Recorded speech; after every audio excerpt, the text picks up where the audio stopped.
মরিচ ভর্তা দিয়ে পাটায় ঝাল ঝাল ভাত মেখে খেলাম। কয়েক বছর আগের কিছু পুরনো ছবি আজকে তোমাদেরকে দেখাবো। এইদিকে অনেকদিন ধরে আমি লুনাকে ক্যাট ফুড দিচ্ছি না, ওর জন্য কিছু ক্যাট ফুড কিনতে গেলাম। সে সবকিছু নিয়ে থাকবে আমার আজকের ডেইলি ব্লগ। Good morning. সকালবেলা ঘুম থেকে উঠে বেডটা গুছিয়ে নিলাম। এটা না করলে আমার একদমই মাইন্ডটা ফ্রেশ লাগে না। বায়োডার্মার এই ক্লিনজারটা মেইনলি অয়েলি স্কিনের জন্য খুবই ভালো, তোমরা ইউজ করতে পারো। আমার স্কিন তো এখন প্রচুর অয়েলি, আমি এটা ব্যবহার করছি। সিমরা যখন আমার সাথে স্কিন কেয়ার করে ও সবসময় এরকম বেশি বেশি দিয়ে ফেলে, পরে গিয়ে আমাকে বলে দেখো আমি বেশি দিয়ে ফেললাম। হেয়ারটাকে একটু ব্রাশ করে নিচ্ছি। এদিকে আমি সানস্ক্রিন দিতে ভুলে যাই, তো একটা সানস্ক্রিন অ্যাপ্লাই করে নিলাম আর মর্নিং ড্রিঙ্কসটা খেয়ে নিচ্ছি।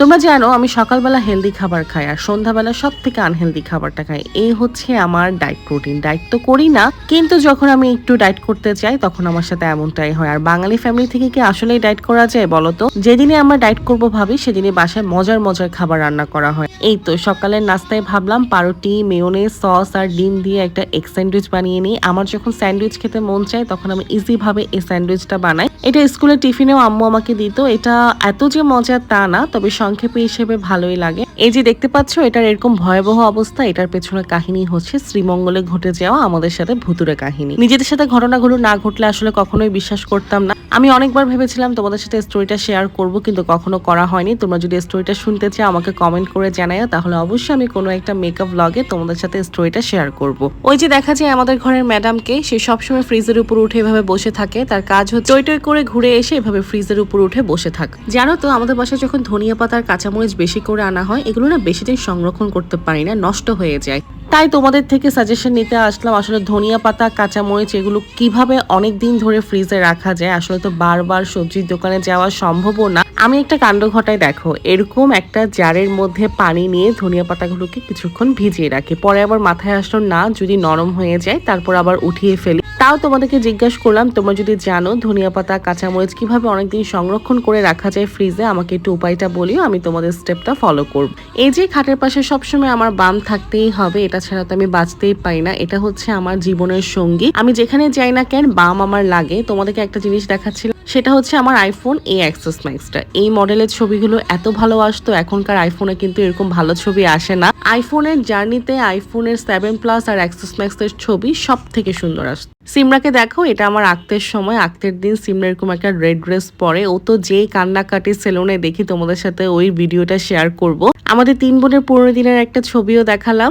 ও আমি স্লিম থাকতে কেমন ছিলাম দেখো, আমার গাল টাল ভেঙে একদম জ লাইন ছিল ভালোই। আচ্ছা তোমাদেরকে আমাকে কোন অবস্থায় দেখতে ভালো লাগে? আমাকে গুলুমুলু ভালো লাগে নাকি স্লিম অবস্থায় দেখতে ভালো লাগে? কমেন্ট করে জানাইও তো। আমার কাছে মনে হয় এক এক বয়সের সৌন্দর্য এক এক রকম। ছবিগুলো কিন্তু বেশি আগের না, সময় কিন্তু খুব দ্রুতই চলে যাচ্ছে। মানুষ চিন্তা এক সময় আমি এত ভুল করেছি, তাই এখন আর সহজে কাউকে বিশ্বাস করি না, কারণ বুঝে গিয়েছি সবার গন্তব্য এক হয় না। আর জীবনে চলার পথে অনেক মানুষের সাথে আমাদের পরিচয় হবে, কিন্তু সবার সাথেই যে আমাদের শেষ পর্যন্ত থাকতে হবে এমন কোনো কথা, কারণ সবার স্টেশন তো আর সেম হয় না। এক একজনকে এক এক স্টেশনে একটা না একটা সময় নেমে যেতে হয়। এই ভেবে কিন্তু আমি মাঝে মাঝে অনেক স্মৃতি ভুলে যাই। যাই হোক, দেখতেই পাচ্ছ পাটায় একদম গরম গরম ভাত দিয়ে মরিচ ভর্তা মেখে খাচ্ছে। বাসায় যখন এরকম ভর্তা বানানো হয় আমি না অপেক্ষা করে থাকি কখন আমি পাটায় এরকম ভাত মেখে খাবো, কারণ পাটায় মাখা ভাতের স্বাদটা একদমই অন্যরকম। সাথে ছিল লাল পোয়া মাছ, চিচিঙ্গা ভাজি, এই সবকিছু দিয়ে দুপুরের খাবারটা বেশ মজা করে খাওয়ার পর আমি এখন রেডি হয়ে যাচ্ছি। আমি এখন একটা টপ ফেসের পাউডার দিব, এটা কিন্তু বেশ ভালো।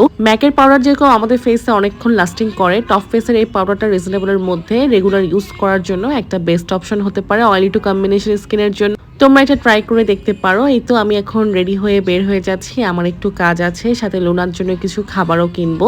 ওয়েদারটা একদম রোদ মেঘলা এরকম একটা ওয়েদার ছিল, আর একটু রোদ পেয়ে আমি ভাবলাম রিক্সাওয়ালা মামাকে বলি একটু দাঁড়ান আমি কিছু ছবি তুলে নিই। এই আলোতে আমার এত সুন্দর সুন্দর কিছু ছবি আসে।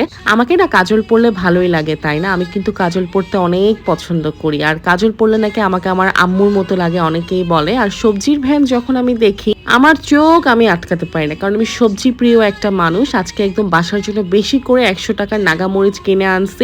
এই নাগামরিচ দিয়ে রাতের বেলা পাতলা পাতলা ডাল, আলুর ভর্তা দিয়ে ভাত খাবো। সাথে অবশ্যই এলাচি লেবু নিয়েছি, এই লেবু দিয়ে ভাত খেলে আর কিছুই লাগে না। লুনার অবস্থা দেখো, বহুদিন পর ক্যাট ফুড পেয়ে সে তো মহা খুশি, আজকে যেন তার ঈদ। ক্যাট ফুডের আওয়াজ পেলে সে দুনিয়ার যে স্থানে থাকুক না কেন ঠাস করে বের হয়ে যায়। কিন্তু আমি ওকে সবসময় ক্যাট ফুড দিই না, কারণ ক্যাট ফুডের থেকে হোমমেড খাবারই ওদের জন্য ভালো। এইদিকে আমি কিছুক্ষণ শুয়েছিলাম ম্যাঙ্গো শেক খাওয়ার পর। সিমরাকে দেখলাম আমাকে নিচ থেকে এসে বলতেছে আপি তোমাকে একটু ক্লিন করে দিই, তুমি অনেকক্ষণ বাহিরে ছিলা। আর রাতের খাবারে ছিল পাতলা ডাল, আলুর ভর্তা, যে নাগামরিচ নিয়ে আসলাম, নাগামরিচগুলোর স্মেল এত ভালো ছিল, সাথে ছিল এলাচি লেবু। এই সবকিছু দিয়ে একটা শান্তির খাবার খেয়ে সেদিন রাতে ঘুমালাম। আমার কাছে মনে হয় আলুর ভর্তা ডাল হচ্ছে সব থেকে কমফোর্ট ফুড বাঙালিদের জন্য। এর থেকে শান্তির আর মজার খাবার কিছুই হতে পারে না। আজকের ব্লগটা এখানেই শেষ করছি। সবাই ভালো থেকো, আল্লাহ হাফেজ।